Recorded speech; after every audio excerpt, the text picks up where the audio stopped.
C'est par la Direction générale de l'État civil, des migrations et des réfugiés que le ministre d'État, ministre de l'Intérieur, de la Sécurité publique et de l'administration du territoire, accompagné par ses plus proches collaborateurs, a entamé ce mercredi sa visite terrain.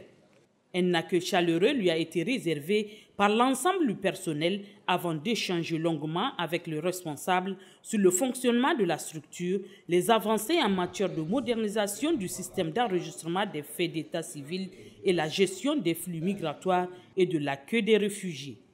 Il a par la suite visité les différents services du secrétariat permanent du cadre de concertation pour la migration jusqu'au magasin, en passant par la Commission nationale d'éligibilité au statut de réfugié et la salle serveur de l'État civil où sont stockées toutes les données de la direction générale et ceux des directions départementales.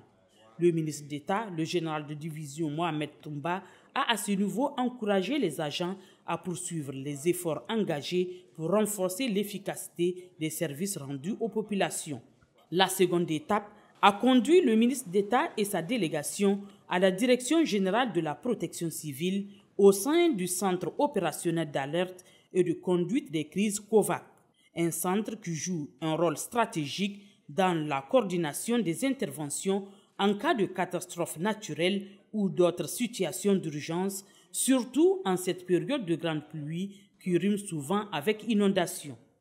À ce niveau aussi, le ministre a suivi un exposé technique sur le dispositif national de gestion des risques avant de visiter les installations de la salle de veille permanente et le service central de l'information et de la communication, un service qui gère la plateforme des collectes des données automatiques, la communication, la transmission et les appels à l'échelle nationale. Le ministre Mohamed Toumba a par la suite visité des drones de fabrication locale, œuvre du génie créateur des Nigériens. Nous avons été très bien accueillis par un personnel très enthousiaste, un personnel professionnel qui, à travers une présentation, nous ont montré tout ce qu'ils sont en train de faire. Le souci principal, c'est peut-être l'informatisation des 266 communes qui sont à 90. Il y a du travail à faire. C'est un service éminemment important dans la marche d'un État. Parce que le début de la comptabilité sont les effectifs. Il faut naturellement que nous puissions avoir les états civils de naissance, que chacun ait son acte de naissance. C'est idéal, ça permet d'élaborer les politiques publiques, ça permet d'avoir des statistiques pour élaborer justement ces politiques. Donc à ce niveau, ils sont très à cheval, en train de travailler, de mettre tout en œuvre vraiment pour rendre compte fidèlement de ce qui est en train de se passer à l'échelle nationale. Au niveau donc de la protection civile, le COVAC nous intéresse. Nous sommes pendant la saison des pluies. Vous savez très bien que ces saisons de pluie riment avec les inondations parce que c'est lié en partie au changement climatique qui est indépendant de notre volonté. Donc il faudrait qu'il y ait des services comme ça. Nous sommes venus voir que ce service aussi, ce qu'il est en train de faire, surtout dans son rôle de prévention, pour que les inondations ne puissent pas rimer à des catastrophes.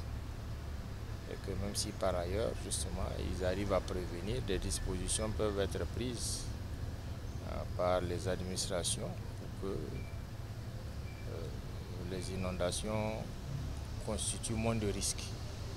Donc voilà, nous sommes venus voir comment ils travaillent. C'est un service interministériel avec beaucoup de tentacules dans les ministères. C'est un service qu'il faut connaître, qui alerte, qui nous prévient de tout ce qui peut se passer. Ils sont dans la prévention essentiellement. Donc c'est bien aussi de le savoir. L'occasion fait le larron. Nous sommes en saison de pluie et c'est juste à ce titre que nous sommes venus voir un peu leurs difficultés, comment ils travaillent et essayer de solutionner, d'apporter un soutien. Par cette visite, le ministre d'État confirme l'engagement des autorités à assurer un encadrement rigoureux des structures sous tutelle, tout en réaffirmant la place centrale de la protection civile et de la maîtrise de l'état civil dans les priorités de gouvernance.